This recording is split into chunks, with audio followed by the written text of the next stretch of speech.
ഇത് നീതി നിഷേധമാണ്. വിചാരണ തടവുകാരെ എത്ര കാലം ജയിലിൽ ഇങ്ങനെ തുടരേണ്ടി വരും എന്നൊരു ചോദ്യമുണ്ട്.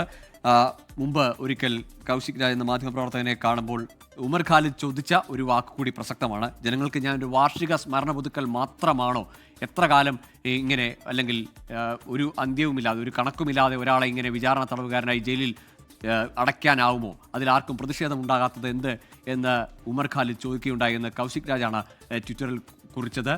അച്യുതൻ തുടരുന്നുണ്ട്. അച്യുതൻ, ഉമർ ഖാലിദിൻ്റെ ഈ കേസ് വിചാരണ തടവെന്ന ക്രൂരതയുടെ മറ്റൊരടയാളമാണ്. പലവട്ടം ആവർത്തിച്ച് ചോദ്യമുയർന്നതാണ് ഇതെന്ത് നീതി എന്നത്.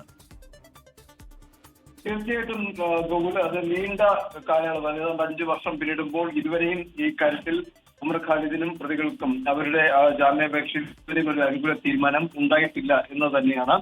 നേരത്തെ വിചാരണ കോടതിയിൽ ജാമ്യാപേക്ഷ നൽകിയിരുന്നു. അതിനുശേഷമാണ് ഡൽഹി ഹൈക്കോടതിയിലും ഈ ജാമ്യാപേക്ഷ ഇപ്പോൾ നൽകിയതും അവരൊരു പ്രതീക്ഷ അതിൽ കണ്ടതും. പക്ഷെ ആ പ്രതീക്ഷകൾ ഇപ്പോൾ കോടതി ആ ജാമ്യാപേക്ഷ തള്ളിക്കൊണ്ട് ആ പ്രതീക്ഷകൾക്ക് മങ്ങൽ നിൽക്കുന്നതാണ് ഉണ്ടായിരിക്കുന്നത്. എന്തായാലും നിലവിൽ സുപ്രീം കോടതിയിലേക്കായിരിക്കും ഇനി ഈ 9 പ്രതികളും സമീപിക്കുക ജാമ്യത്തിനായി. നിലവിൽ നേരത്തെ തസ്ലീം അഹമ്മദിന് ജാമ്യം അപേക്ഷ തള്ളുന്ന ഘട്ടത്തിൽ കൂടിയും ജസ്റ്റിസ് സുബ്രഹ്മണ്യ പ്രസാദ് ചൂണ്ടിക്കാട്ടിയ ഒരു കാര്യം, നീണ്ട കാലയളവിൽ ഇങ്ങനെ പ്രതികളെ ജയിലിടാൻ കഴിയുമോ എന്നുള്ളൊരു ചോദ്യം പോലീസിനോട് ഉന്നയിക്കുകയുമുണ്ടായി. എന്തായാലും നിലവിലെ മറ്റ് സാധ്യതകൾ കൂടി പരിശോധിച്ചായിരിക്കും ഇനി സുപ്രീം കോടതിയിലേക്ക് പ്രതികൾ ജാമ്യാപേക്ഷയുമായി സമീപിക്കുക.